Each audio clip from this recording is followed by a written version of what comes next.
Bonjour à tous, bienvenue sur Kerbal Space Program, sur LanguageCraft avec le professeur Bill Silverlight.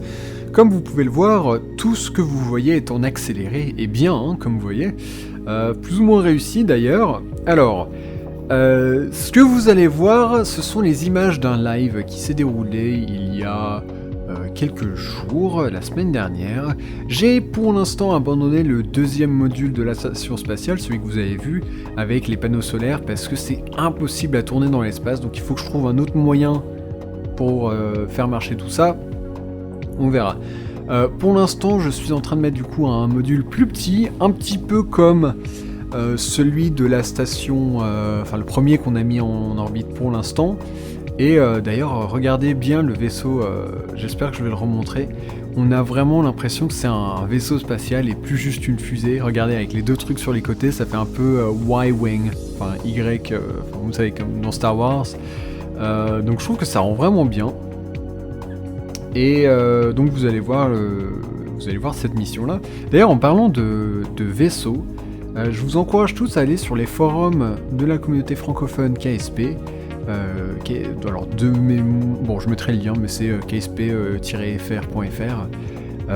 Il y a une communauté assez active, quelques autres chaînes sur le sujet, et puis sur le forum, il y a vraiment beaucoup de vie, ils parlent de différentes choses, et surtout, il y a quelque chose que j'ai beaucoup aimé, qui sont des sortes de, comment les décrire, des romans, enfin des histoires imagées.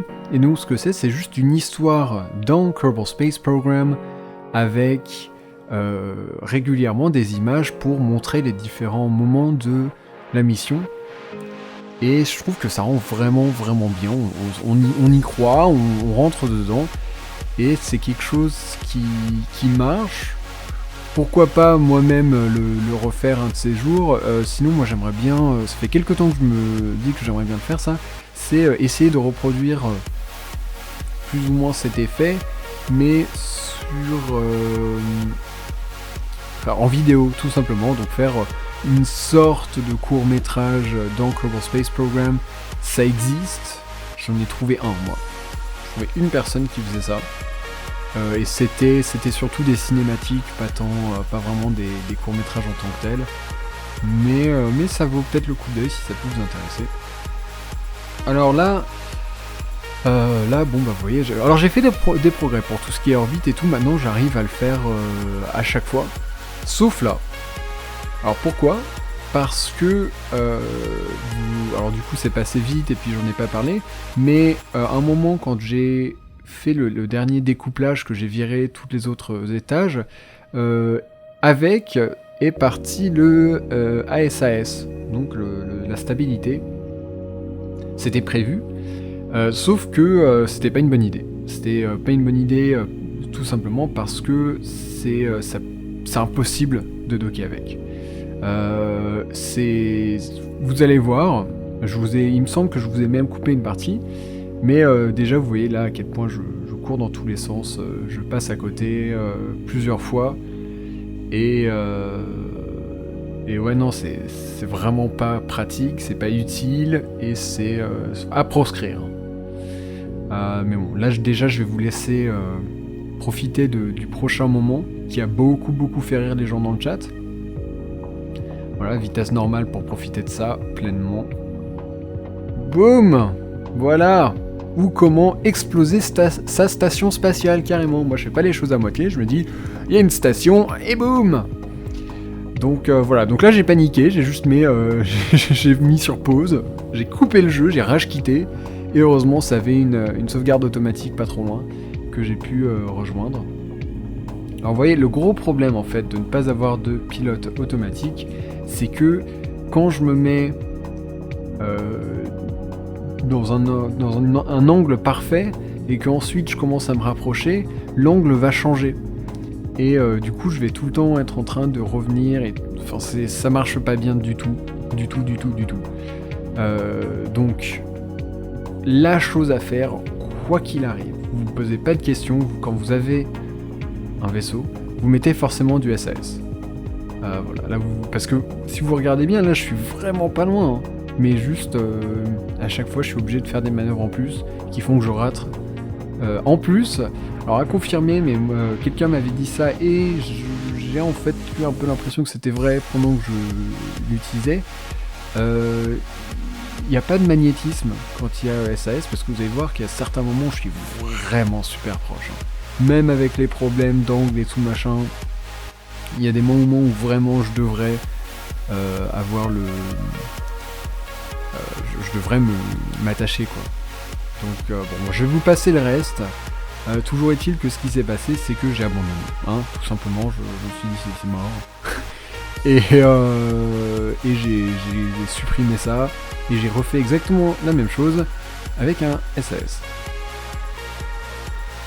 Alors, outre de magnifiques bugs graphiques comme vous avez pu le voir, la suite commence très mal. Mais que ça part un peu dans tous les sens, parce que à chaque fois il me semble que c'était parce que je faisais brûler, enfin surchauffer mes moteurs. Vous savez que en fait c'est le problème de ces grands réservoirs orange, ils contiennent beaucoup, ils sont très pratiques, mais il y a quelque chose qui fait que quand ils sont couplés avec les gros moteurs très puissants, ils surchauffent très facilement et donc du coup on ne peut jamais ou presque mettre la puissance au maximum, sinon ça pète.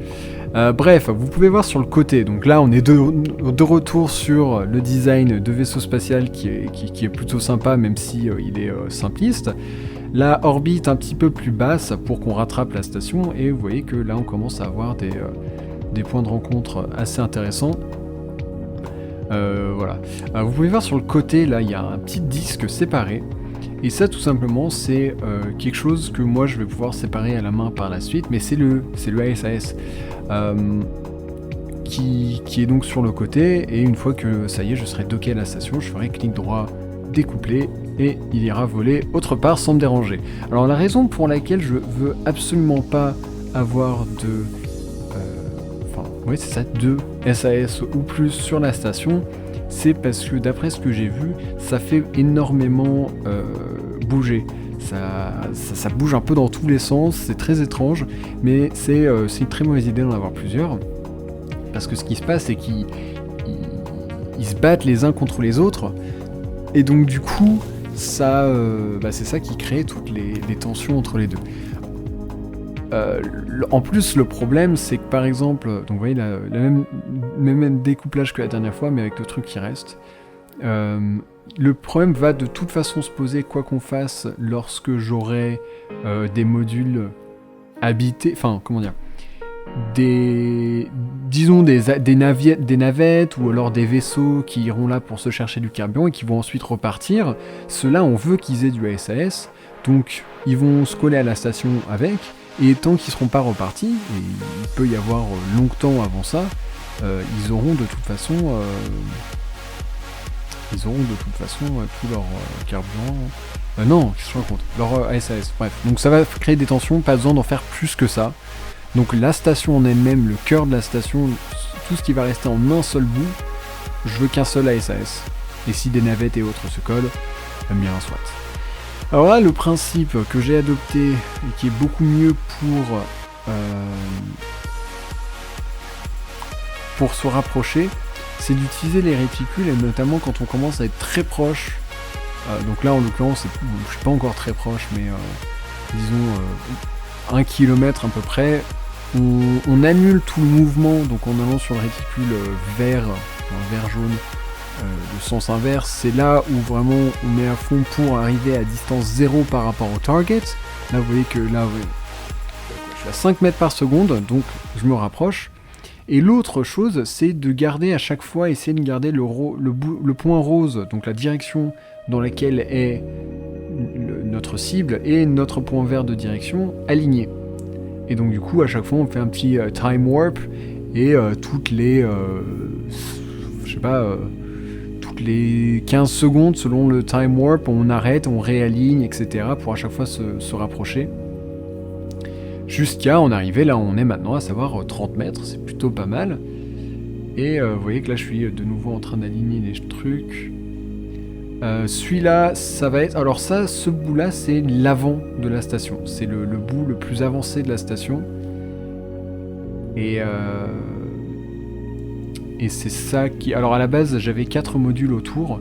J'ai commencé le live parce que j'arrivais vraiment pas à voir, comment dire, à faire les 4 modules parce qu'ils pèsent pas tous le même poids, donc la fusée se barrait à chaque fois. Donc là, moi, ce que je vais faire, c'est que je vais mettre ce premier module-là, et ensuite, les 4 qui vont autour, soit je vais les envoyer en une fois, soit à mon avis, ça fera un peu beaucoup, donc en 2 fois, où en fait, à chaque fois, ils seront couplés les uns aux autres. Et ce que je ferai tout simplement, c'est que j'en attacherai un, ensuite je découplerai à la moitié et je ramènerai l'autre moitié dans un autre angle. Enfin bref, voilà, ça y est, c'est fait. À part pour le bout tout en haut qui va s'en aller, ça c'était juste pour l'amener. J'ai failli le décrocher, puis je me suis dit, vous savez quoi, on sait jamais. Donc je le laisse là, mais à terme, lui, il va partir.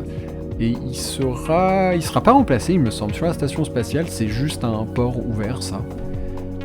Mais par contre, j'ai transféré voilà, tout le carburant et tout, et je le garde là, comme ça, si jamais par la suite il nous faut de nouveau un petit peu de carburant, ce sera possible.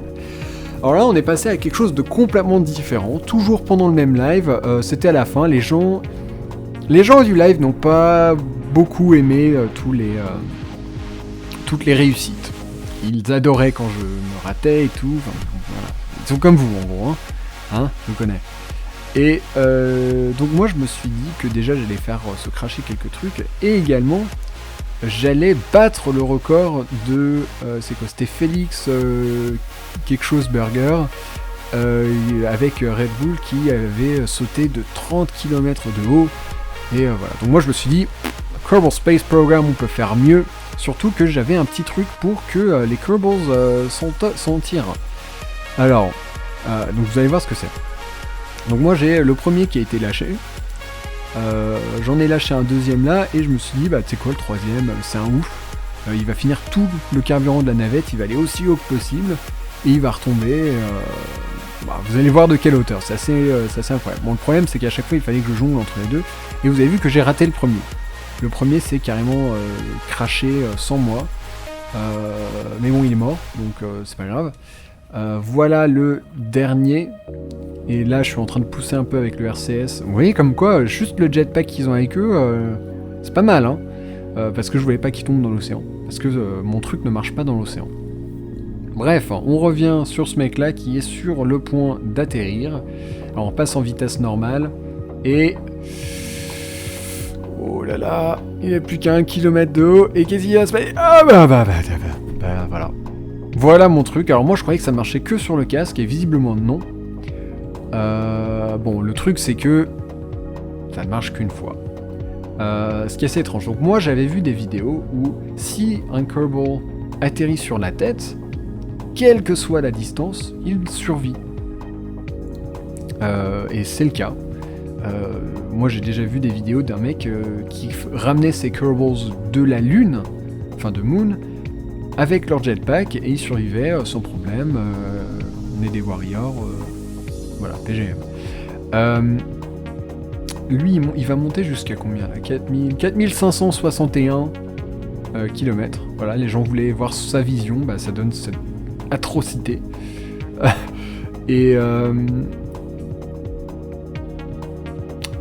Et donc là voilà, je trouve ça assez énorme de voir monter, et là de voir la Terre, Kerbin se rapprocher.